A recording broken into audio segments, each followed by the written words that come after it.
था।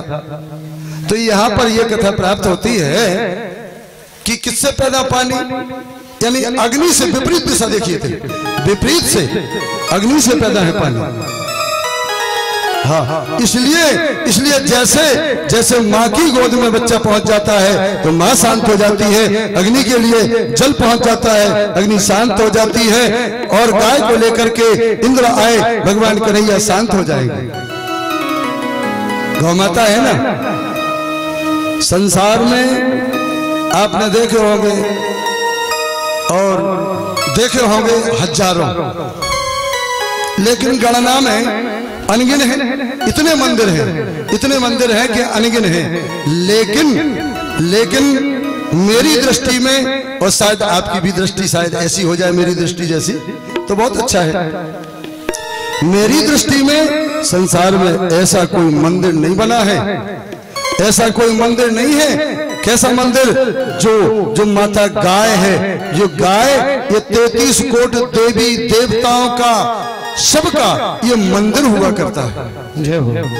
इसमें सब देवी देवता विराजमान है।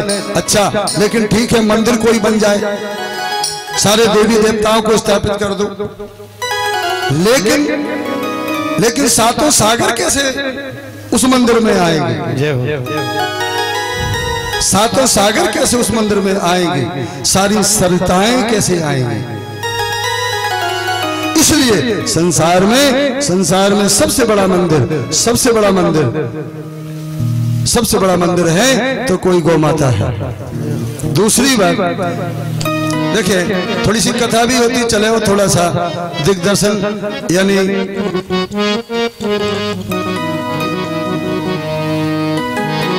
जैसे आ जाऊंगा मैं वहीं पर लौट करके। जैसे मैंने बताया कि सारे तीर्थ, सारे मंदिर, सारे देवता हमारी गौ माता में है। ऐसे ही सर्वतीर्थमयी माता, सर्वतीर्थमयी माता, सर्वदेवमयो पिता। संसार में जितने तीर्थ हैं, सर्वतीर्थमयी माता, जितने तीर्थ हैं सब माता में है। सर्वतीर्थमयी माता, सर्वदेवमयो पिता, पिता में सारे देवता निवास करते हैं। मातरम पितरम तस्मात् सब यत्नेनो पूजते।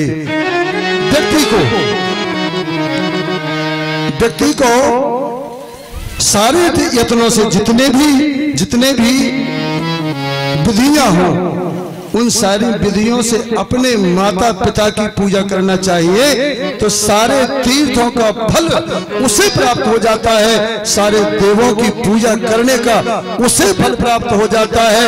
जैसे एक पतिव्रता पत्नी को, एक माता देवी को अपने पति की पूजा करने से, पति की सेवा करने से उसे सारा फल प्राप्त हो जाता है, सारे पुण्यों का फल प्राप्त हो जाता है। इस प्रकार से एक बालक अपने माता पिता की, अपनी माता अगर तीर्थ करना चाहता है तो सारे तीर्थों का फल उसकी माता के चरणों में है। और अगर इन कथाओं का किसी एक युवा पर पड़ जाए तो ये कथाएं सार्थक हो जाती हैं।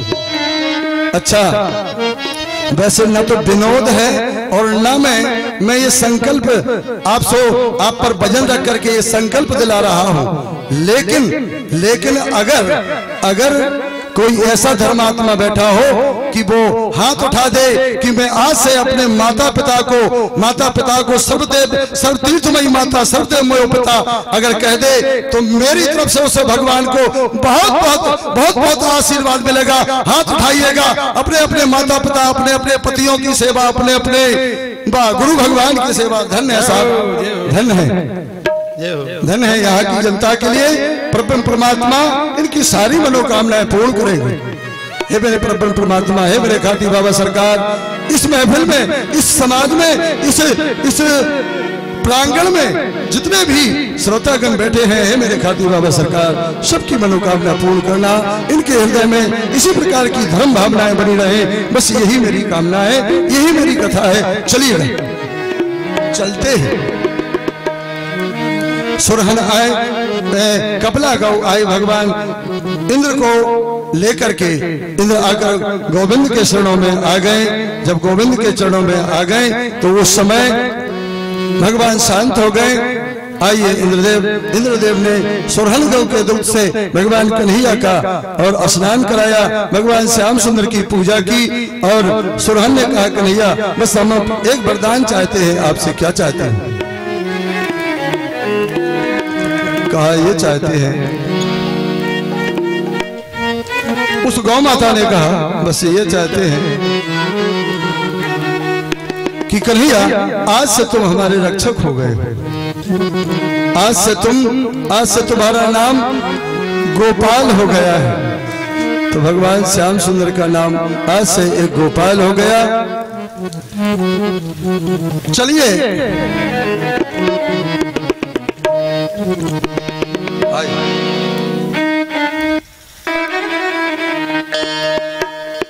आइए एक भजन के लिए चलते हैं।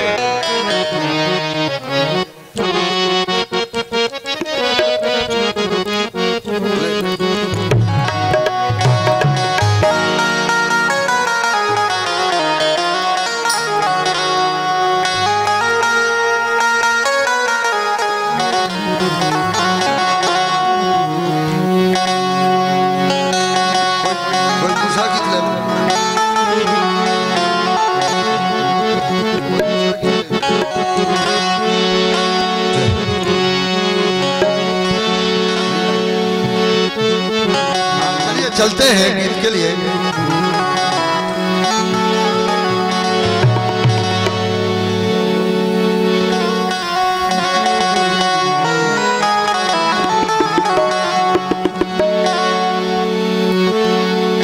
नटखट नंद किशोर जो,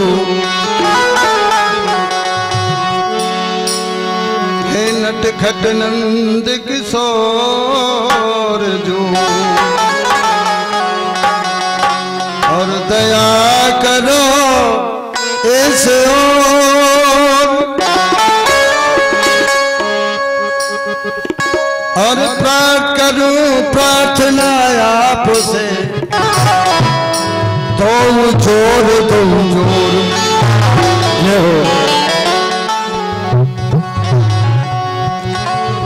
करूं प्रार्थना